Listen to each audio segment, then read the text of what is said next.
Hola, ¿qué tal? ¿Cómo están? Buenos días. Vamos a continuar con los temas de cardiología. El día de hoy vamos a ver dolor precordial y vamos a empezar primero que nada con algo de epidemiología.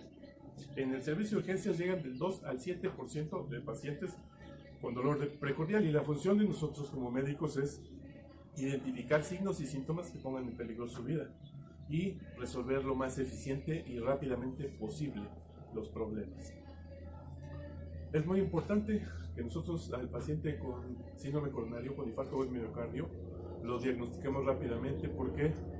Porque entre más tiempo pasa, menos probabilidad tiene de ser candidato a una trombolisis. Entonces es vital que nosotros lo detectemos a tiempo, que lo diagnostiquemos rápidamente, que sepamos interpretar un electro, sobre todo en pacientes con síndrome coronario. O sea, lo más importante quizás es decir, bueno, en urgencias, ¿qué tengo que saber? ¿Cuál es un electro normal y cuál es un electro anormal? ¿Cuál es un electro con probable síndrome coronario agudo?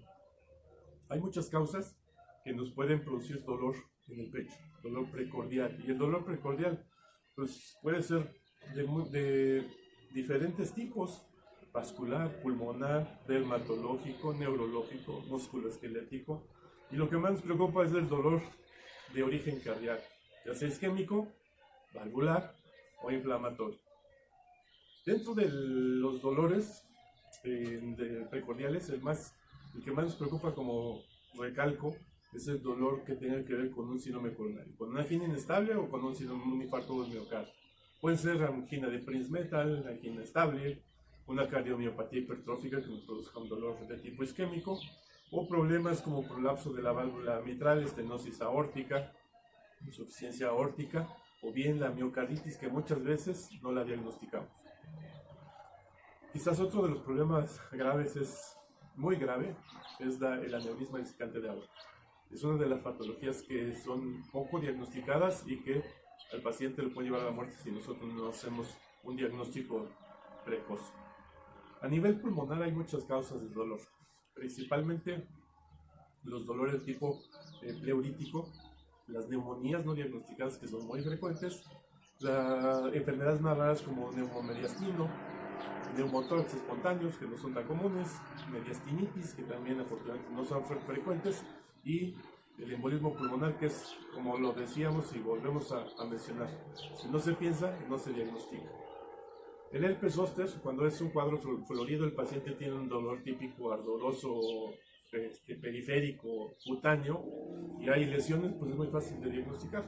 Pero el herpes zóster, cuando aún todavía no salen las lesiones, hay que sospecharlo, porque si no, no lo diagnosticamos en su momento adecuado. Hay otras causas como la compresión radicular cervical, los desgarros musculares intercostales, que son frecuentes y que muchas veces no los diagnosticamos porque no interrogamos adecuadamente.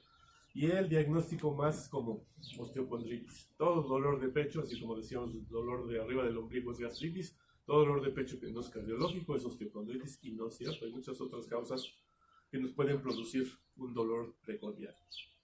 A nivel gastrointestinal, el paciente con enfermedad por reflujo gastroesofágico y todas sus variantes sintomáticas es una de las patologías más comunes.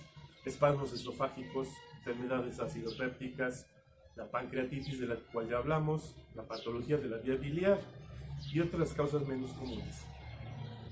El paciente con trastornos de ansiedad, la persona joven que dice, bueno, pues es que yo tengo un dolor de pecho y tengo miedo que sea de tipo cardiológico, entonces nos va a ver al servicio de urgencias y son dolores ficticios o por una neurosis de ansiedad. También hay que descartar esos problemas. ¿Qué es lo más importante cuando hablamos de dolor precordial? La semiología del dolor precordial. ¿Qué es lo que tengo que investigarle al dolor precordial? La localización, las irradiaciones, la duración del dolor, con qué se exacerba, con qué remite, el tipo de dolor, los síntomas asociados y, muy importantemente, los factores de riesgo.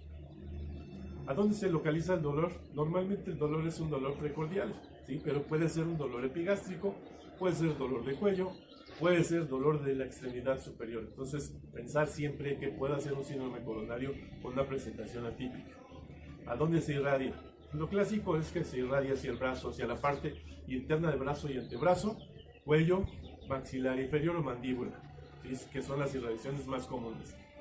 ¿Cuánto dura? Usualmente el dolor de síndrome coronario por infarto dura más de 20 o 30 minutos.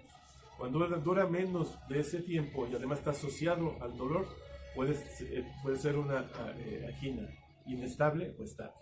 Y saber si el dolor es recurrente. ¿Con qué exacerba? ¿Con qué disminuye? El paciente nos dice, pues es que me siento, descanso y se me quita. O no se me quitó. O estaba dormido y me despertó. Entonces, ¿en qué momento se presenta? Si durante el ejercicio o el reposo, y si tiene que ver con los movimientos respiratorios, que es muy importante. A veces al paciente decimos, inhala profundo, me duele. Es un dolor de movimiento, dolor de caja torácica, que puede ser muscular, neurítico, lo que es la caja torácica.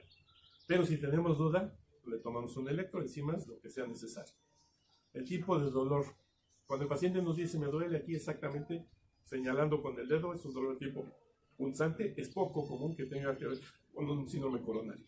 Pero si el paciente nos dice, tengo un dolor opresivo, los libros dicen que se siente como si al paciente le pusieran la pata de un elefante encima. Yo no creo que en la historia de la humanidad alguien le haya puesto la pata de un elefante encima y él pueda describir que es igual al de un síndrome coronario, pero es una analogía interesante, curiosa, que quizás a alguien se le ocurrió. Cuando el paciente nos dice es que me arde o siento como que me quema, es menos probable que sea un síndrome coronario. Y los síntomas asociados, que algunos son muy importantes, que es disnea, que la ansiedad produce disnea, náusea, vómito, que la ansiedad produce náusea y vómito. Pero cuando el paciente me dice, nunca sudo y ahora, doctor, estoy empapado, eso es un dato muy importante, la diaforesis. ¿Y qué otro? Obviamente el síncope, las palpitaciones, que es una manifestación de disritmia asociada a un dolor precordial que seguramente nos estará hablando en forma indirecta, clínicamente, aún sin escucharlo el paciente, de que debe tener extrasístoles ventriculares y muy alto riesgo de hacer taquicardia ventricular y fibrilación ventricular. Así es que con esos pacientes tengo que actuar más rápidamente. ¿Cuáles son los factores de riesgo? Pues todo paciente que tenga más de 40 años de edad, el sexo masculino, que tenga historia de aterosclerosis o de hiperlipidemia, que tenga tabaquismo, obesidad, hipertensión, diabetes. Entonces son todos los factores que me hacen pensar que el paciente pueda tener un síndrome coronario. Ahora, si el paciente me dice, es que hace un año tuve un dolor igual y estuve en la raza porque tuve un infarto, pues me está diciendo que probablemente tenga otra vez un infarto, entonces es muy importante. Si el paciente tiene historia o nos comenta que abusa de las drogas de abuso, como la cocaína, si tiene trombosis venosa profunda, si utilizó sildenafil o Viagra, si tiene antecedentes de sedentarismo, si es una mujer que utiliza anovulatorios orales, pues son factores de riesgo adicionales. Entonces, el diagnóstico de síndrome coronario de infarto o miocardio muchas veces se hace preguntando todo esto. Si es un paciente obeso que se dedica a una profesión en la cual no hace ejercicio, fuma, es diabético, hipertenso y llega con un dolor precordial, con diaforesis, lo más probable es que tengamos un infarto. Entonces, tengo que sospechar, pero tengo que saber las características del dolor, los factores de riesgo y la forma de presentación en el servicio de urgencias. Si hago el diagnóstico por medio del interrogatorio, el electrocardiograma y las enzimas solamente me van a ayudar a confirmar, pero ya debo tener listo el trombolítico y tengo que tener listo el servicio de urgencias para una probable fibrinólisis y después enviarlo a tercer nivel a la angioplastía. Entonces creo que esto es de lo más importante en relación al dolor precordial. Nos vemos posteriormente para siguientes temas de síndrome coronario agudo. Buen día.